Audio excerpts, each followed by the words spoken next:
All right, let's dive deep today Okay. into American foreign policy after the Cold War. All right. We got this excerpt from Noam Chomsky's Terrorizing the Neighborhood. And I think it's really interesting stuff. So I'm excited. Chomsky is basically saying Yeah. that even though the Cold War is over, Uh-huh. the U.S. is still playing this power game on the world stage. Right. Yeah. Chomsky's argument is that for the U.S., the Cold War was never really about containing communism. It was about maintaining global dominance, especially over developing nations. So you're saying like Yeah. Africa, Asia, Latin America, that whole thing, that was called the Third World back then. Exactly. Those countries were seen as crucial for U.S. economic interests. So even though the Cold War was presented as this big ideological battle Right. between communism and capitalism, Right. Chomsky's saying there was a whole other agenda at play. Exactly. He believes that the U.S. was much more focused on securing access to raw materials, creating markets for American goods, and ensuring that American investments in those countries were protected. So basically making sure those profits kept flowing back to American companies. Exactly. That makes sense from a certain perspective, but Yeah. it's definitely not the story we usually hear. Right. So how does Chomsky actually back up these claims? Well, he dives into declassified documents Okay. and uses historical events as evidence. Mm-hmm. For instance, the U.S. invasion of Panama in 1989. Okay. Just after the Berlin Wall came down. Yeah. This is a perfect example of his theory. Because. It was the first U.S. military intervention that wasn't justified by the Soviet threat. That's interesting. Yeah. Most people probably remember the Panama invasion as being all about Manuel Noriega, Right. the dictator who was involved in all that drug trafficking. Yeah, Noriega was constantly in the news. He was. Yeah, And the media really made him out to be this big villain. absolutely. The media's portrayal of Noriega is a key part of Chomsky's analysis. Okay. Because for years, Noriega was actually a close U.S. ally. Huh. But as the U.S. started planning to remove him, Yeah. the media narrative completely shifted. Wow. He went from being a partner to a dangerous enemy overnight. So you're saying that this whole thing about Yeah. protecting American lives and promoting democracy Right. in Panama was just a cover story. Chomsky argues that those were pretty weak justifications. Mm-hmm. He suggests that the U.S. had been wanting to get rid of Noriega for a while Why? because of his nationalist leanings Okay. and because Panama was gaining more control over the Panama Canal, All right. which is a vital strategic asset for the U.S. And wasn't the canal supposed to be fully handed over to Panama in 1990? Exactly. The timing of the invasion wasn't a coincidence at all. So Yeah. the U.S. wasn't about to just let go of that canal without a fight. It seems that way. But you said the Panama invasion was just one example. Yes. Just Right. one example. Yes. What other evidence does Chomsky use to support his argument?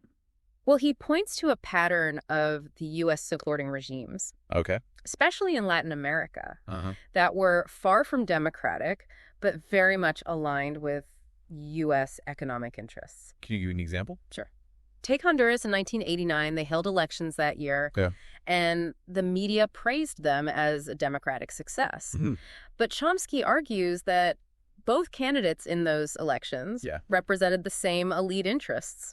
So Yeah. even though it looked like democracy on the surface, Mhm. the reality was very different. Exactly. Voter participation was minimal, Oh, wow. and human rights abuses were widespread. What about other countries in the region?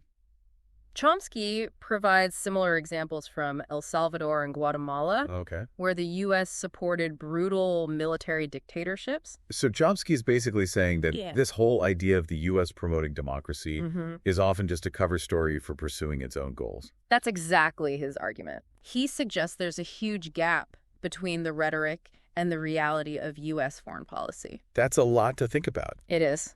If Chomsky's right, then we really need to start questioning Yeah, the narratives we're being told absolutely. about U.S. foreign policy. And it gets even more complicated How so? when you factor in the Mhm. rise of new global powers. Right. Because Yeah. the Cold War was this bipolar world with the U.S. and the Soviet Union. Exactly. But the post-Cold War era is a lot more complex. It is. So you're saying that even though the U.S. has more freedom to act now Mhm. without that Soviet threat, Right. it's also facing new challenges to its dominance. Precisely. And that's what we'll explore in the next part of our deep dive. Okay, so stay tuned. We'll be right back. Sounds good. So last time we were talking about Chomsky's argument that even after the Cold War, the U.S. was still focused on maintaining its global dominance, Right. especially when it came to economics. Yeah. It's a pretty interesting idea. It is. But if those Cold War excuses were no longer valid, how did the U.S. justify its interventions in this new era? Well, one of the main tools they used was the war on drugs. The war on drugs. Yeah. This became a very convenient way to frame interventions, especially in Latin America. It tapped into public fears, created this sense of urgency, and allowed the U.S. to position itself as, the global police force. So instead of communists, the new enemy was drug lords. Exactly. But was Chomsky buying it? Not really. Yeah. He argued that the war on drugs was largely a smokescreen. A smokescreen? Yeah. He pointed out that at the same time, the U.S. was pushing Asian countries to accept tobacco imports. Really? Yeah. Even threatening them with trade sanctions if they didn't. Wow. He also highlights the hypocrisy of focusing on illegal drugs while ignoring the much larger number of deaths from legal substances like alcohol and tobacco. That's a good point. It makes you think about how these narratives get shaped to serve certain interests. Exactly. But, okay, even if the U.S. could control the message at home, didn't they face new challenges from other powerful countries? They did. You mentioned earlier that the post-Cold War world was becoming more multipolar. Right. What did that look like? Well, the global landscape was definitely shifting. Okay. With the Soviet Union out of the picture. The U.S. had more freedom to act, but it also had to contend with these rising economic powers like Japan and a unified Europe. So they were competing for markets and resources. They were, but they were also challenging U.S. dominance. In what way? In areas like technology and finance. So it wasn't just a simple case of the U.S. dictating terms anymore? Not at all. What did this new competition mean for global stability? That's a good question. Was there more conflict? Well, there were definitely concerns about increased instability. Okay. Chomsky acknowledges that. But he also points out something kind of interesting. What's that? He says that having multiple powerful players competing can actually create opportunities. Opportunities. Yeah. For smaller countries to resist being dominated by any single power. Interesting. Yeah. So they can play the powers off against each other. Exactly. He uses a rather striking analogy. Oh. He says it's better to have 3 robbers with their hands in your pocket than just one. Because they might start fighting among themselves, and you have a chance to slip away. I see. That's a pretty vivid image. It is. It might sound cynical, but there's a certain logic to it. Okay. And Chomsky also highlights the potential for solidarity movements, especially in Europe, to influence their governments and put pressure on the U.S. to change its policies. So maybe this multipolar world wasn't all bad news. Exactly. There was at least some potential for positive change. That's interesting. But how can everyday people effectively challenge these massive global forces? That's a big question. It is. And those are the questions Chomsky really wants us to grapple with. Okay. He doesn't offer any easy answers, but he gives us a framework for understanding these complexities of power and the potential for resistance. And he gives some real-world examples. He does. Yeah. He points to some real-world examples. Okay, now I'm really intrigued. Yeah. So what are some of those examples? That's what we'll delve into in the final part of our deep dive. All right, so stay tuned. We'll be right back.